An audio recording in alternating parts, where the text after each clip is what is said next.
del Antiguo Testamento denominada el Shabbat.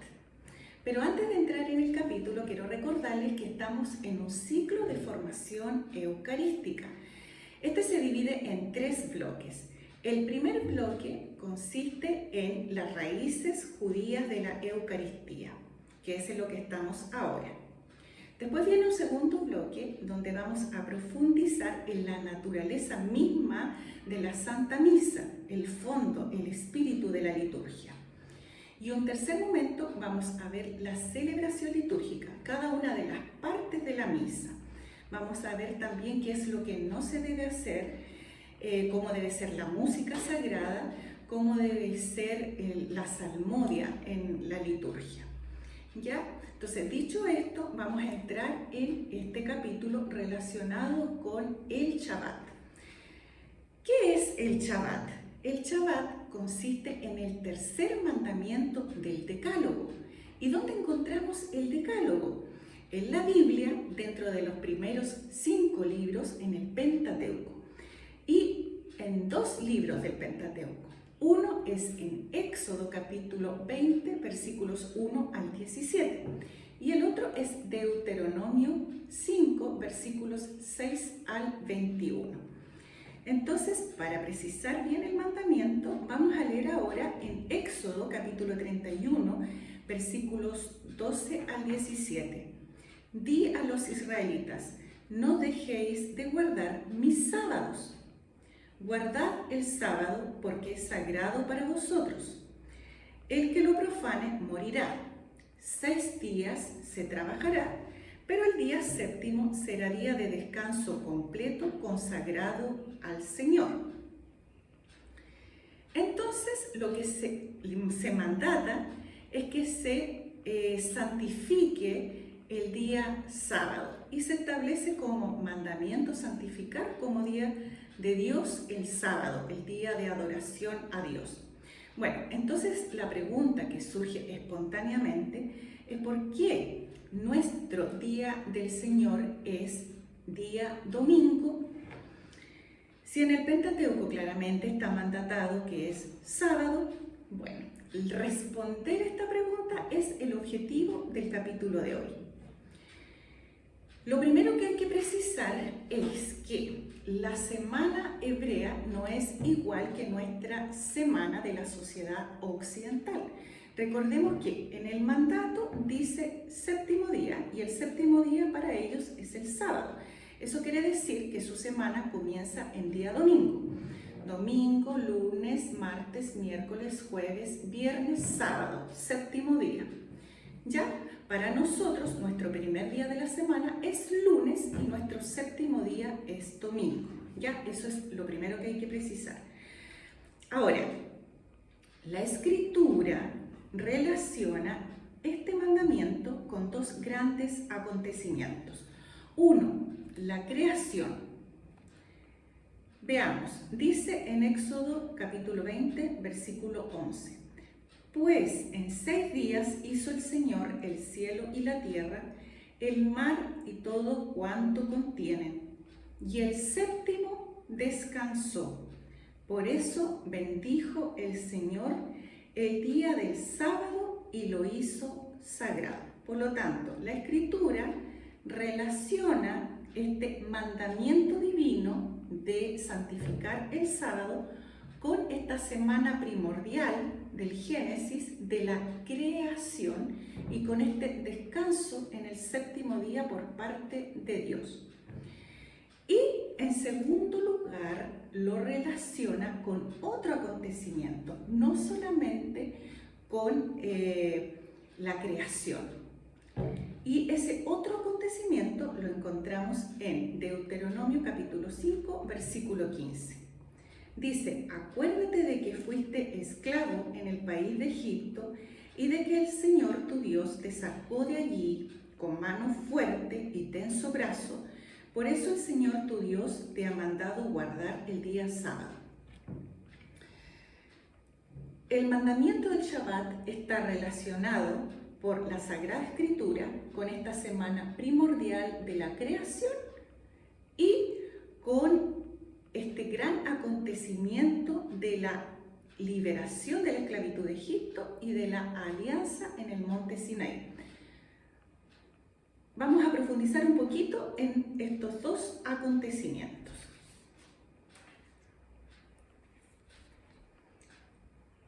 El primero dijimos que está relacionado con la creación, por lo tanto tenemos que ir a Génesis capítulos 1, versículo 1.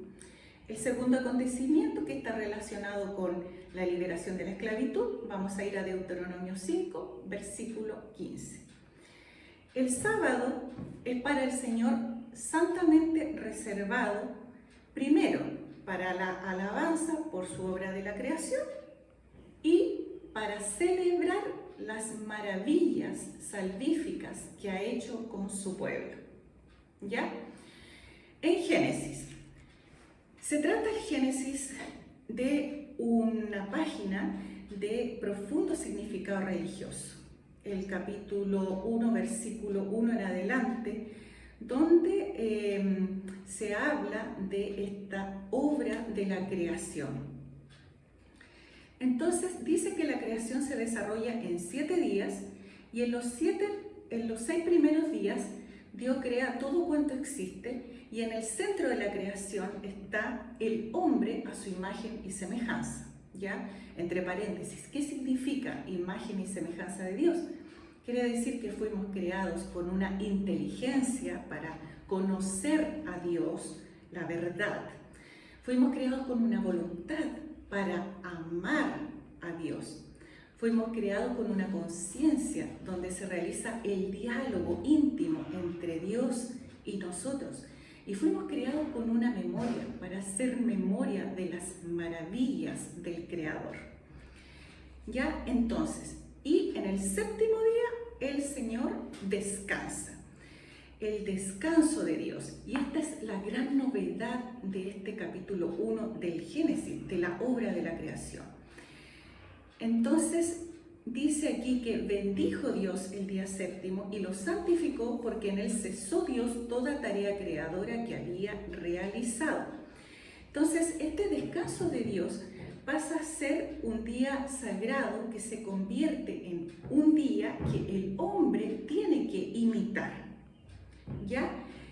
En el fondo, dice, en el comentario de la Mishnah, dice, lo primordial aquí que tiene que hacer el hombre es hacer un alto en el ritmo semanal y volcarse decididamente hacia lo sobrenatural. Y tenemos un comentario del Papa Benedicto XVI. La abstención del trabajo tenía como fin cesar de volcarse hacia sus propios fines e intereses y consagrar todo ese día al autor del universo y del tiempo. Por lo tanto, ¿de qué manera se va a celebrar el Shabbat? Esta institución divina, este tercer mandamiento de santificar el día del Señor, imitando este séptimo día de la creación, el descanso de Dios. ¿Y cómo lo imitamos? ¿Cómo se imitaba en el Antiguo Testamento? Cesando toda obra, todo trabajo, para volcarse decididamente al Creador y alabarlo a Él. Ese era el fin y eso era lo que se debía hacer para el Shabbat respecto a esta escritura sobre la creación. Pero vamos ahora a el otro acontecimiento al que se liga también este mandato, que es el de la salvación de los hebreos de la esclavitud de Egipto y la alianza en el monte Sinaí por el intermediario gran profeta Moisés. Dice, el sábado se relaciona aquí con la liberación de la esclavitud de Egipto y la alianza. Por tanto, ¿qué tenían que hacer los israelitas? Significaba que debían vivir conforme a los mandamientos de Dios y conforme a su voluntad.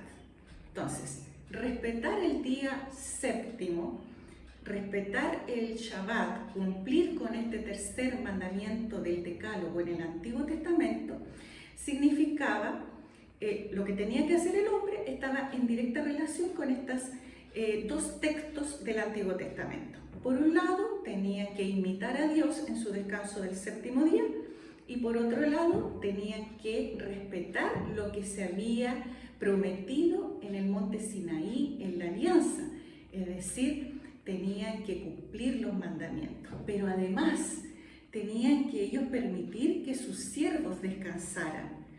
¿Por qué? Porque tenían que acordarse que fueron esclavos en Egipto.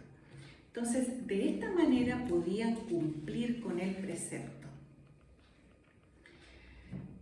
Pero los israelitas vieron que al relacionar el Shabbat con estos dos grandes acontecimientos, fueron ellos viendo que significaba que el Altísimo, el Todopoderoso, el que creó el universo, el que creó al hombre y el que descansó el séptimo día, es el mismo Dios que los rescató de la esclavitud de Egipto y que hizo una alianza con ellos en el monte Sinaí.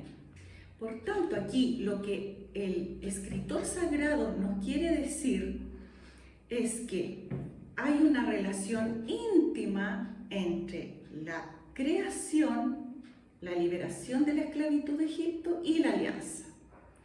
La creación y la alianza son como un solo movimiento del Señor Todopoderoso.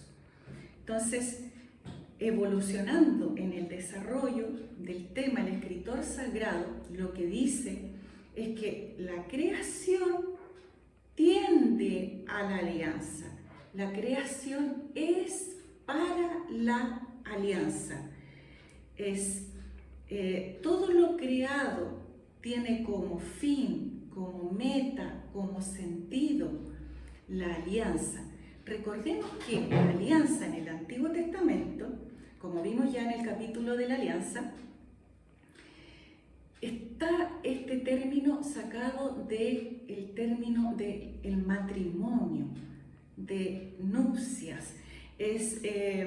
Tiene que ver con el amor esponsal, es un amor íntimo, ya tiene que ver directamente con un amor firme, fiel, ya que es para siempre. Eso es lo que quiere decir alianza, es un amor firme, fundado en la verdad y fiel. Entonces, todo lo que tenía que ver con adorar a otros dioses en el Antiguo Testamento siempre se nombra con la palabra adulterio, ¿ya? Porque tiene que ver con la infidelidad. Entonces, cuando habla de adulterio es porque han sido infieles con otros dioses, ¿ya? Entonces, la creación es para la alianza, para las nupcias, para la relación esponsal de nosotros con Dios, para la relación de amor con Él, para la común unión entre Él y nosotros. Pero ¿cuál es el alma de la alianza? El alma de la alianza es que Dios se haga presente y que el hombre responda a esa presencia de Dios. ¿Cómo? Obedeciendo, acogiendo, dejándose santificar por Él. Es Él el que nos atrae y nosotros nos dejamos acoger por Él. Entonces, esto se prefiguraba en el Antiguo Testamento, ya preparándonos para lo que venía, mediante el sacrificio de animales. Es lo que vimos en Yom Kippur, es lo que vimos en la alianza en el Sinaí. Con el derramamiento de la sangre de los animales, la sangre iba representada a la vida de los hombres. Entonces, al descender Dios y tocar esa sangre, significaba que se realizaba la alianza, la comunión íntima entre el hombre y Dios. Sin embargo, sabemos que todo esto no se podía cumplir mediante la sangre de animales, sino que era nada más que figura de lo que iba a venir. Por eso, dice San Gregorio Magno, nosotros consideramos como verdadero sábado, como el verdadero Shabbat, dice Gregorio Magno, la persona de nuestro Redentor, nuestro Señor Jesucristo. Entonces, vamos a explicar brevemente por qué. Los israelitas, el escritor sagrado, haciendo, ¿no es cierto?, analizando el Shabbat y viendo que en realidad lo que depende esencialmente de la obra de la creación y del recuerdo de las obras salvíficas, entonces lo que se concluye es que mediante la pasión, muerte y resurrección de Jesucristo es como realmente se realiza la nueva creación, la nueva liberación de la verdadera esclavitud del hombre, que no es de los trabajos pesados de Egipto, sino que es del pecado, la causa de todos los males, la raíz de todos los males, de la esclavitud de Egipto, y que en él se realiza verdaderamente la nueva y eterna alianza. ¿Cómo? Mediante el derramamiento de su sangre, que veíamos que así en él se realiza la comunión entre el hombre y Dios. Entonces, ¿por qué decimos de que en él se realiza la nueva creación? Porque en Cristo se nos infunde el Espíritu Santo. Pasamos a ser hijos adoptivos de Dios, hermanos de Jesucristo, templos del Espíritu Santo, miembros de la Iglesia, herederos de la vida bienaventurada. Somos nueva criatura, somos purificados del pecado. Cada vez que nos arrepentimos, acudimos a la confesión. Entonces, en Jesucristo se realiza la nueva creación y en él se realiza la nueva y eterna alianza en que entramos en los desposorios, en la comunión íntima entre él y nosotros, como bien lo dice en todo su tema eclesiológico San Pablo, o como lo dice místicamente el Cantar de los Cantares. Por lo tanto, el verdadero centro del universo, para lo que concurre toda la obra de la creación y hacia lo que atiende, es hacia la nueva y eterna alianza fundada por Jesucristo, sellada con su sangre, hacia el misterio pascual de la pasión, muerte y resurrección de Jesucristo, ya que en él solamente ocurre esta alianza, estos desposorios, este amor divino entre Dios y nosotros. Ahora, ¿cuál es el alma de esta alianza? Si en el Antiguo Testamento era el alma de la alianza estos sacrificios de los animales donde se sellaba la alianza, ahora el alma de la alianza es la Eucaristía. ¿Por qué? Porque la Eucaristía se representa a Jesucristo. ¿Qué quiere decir? Se hace presente por el Espíritu Santo y mediante el ministerio sacerdotal. Se hace presente su pasión, su muerte, su resurrección, con todo el poder salvífico. Es eficaz, realmente nos transforma en él, nos vuelca hacia Dios, nos hace uno con él. Cada vez que se celebra la Eucaristía, se celebran estos desposorios de nosotros con Dios. Nos unimos cada vez más íntimamente con él. Por eso, la creación, todo tiende hacia la Eucaristía. Todo lo que hay en el mundo subsiste por la Eucaristía, donde se hace presente Jesucristo. No hay vida sin la Eucaristía, no hay sentido en el universo sin la Eucaristía, Se pierde el norte de la creación sin la Eucaristía. Por ello es que el descanso en la semana, ¿para qué está hecho el domingo, el día de descanso? ¿Acaso es para revisar las redes sociales, la televisión, la novela, planificar un viaje?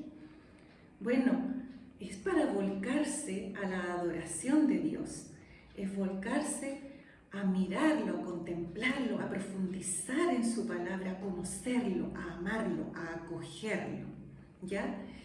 Y eso nos va a ayudar mucho, un testimonio grande, hay muchos testimonios en los padres de la iglesia, pero seleccioné de una gran persecución que hay en el año 304, la persecución de Diocleciano. Fue prohibido celebrar la Eucaristía en los primeros cristianos, estrictamente prohibida, con riesgo de muerte.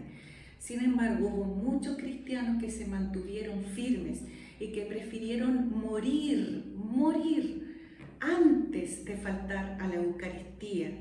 Es por eso que dice que fueron los funcionarios romanos al norte de África y sorprendieron a un grupo de cristianos celebrando la Eucaristía el domingo.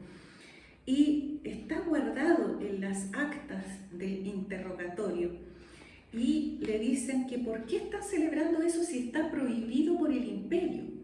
Entonces ellos dicen, lo hemos hecho porque no se puede obviar lo que es del Señor. Y resulta aún más sorprendente la respuesta del dueño de casa. No podemos vivir sin el día del Señor. Bien, con esto terminamos el capítulo de hoy. No se olviden suscribirse al canal. Vamos a seguir con nuestra formación eucarística y también vamos a estar subiendo el canto del salmo litúrgico cada vez que pueda el día domingo. ¿Ya? Que estén muy bien y nos vemos en el próximo capítulo. Gracias.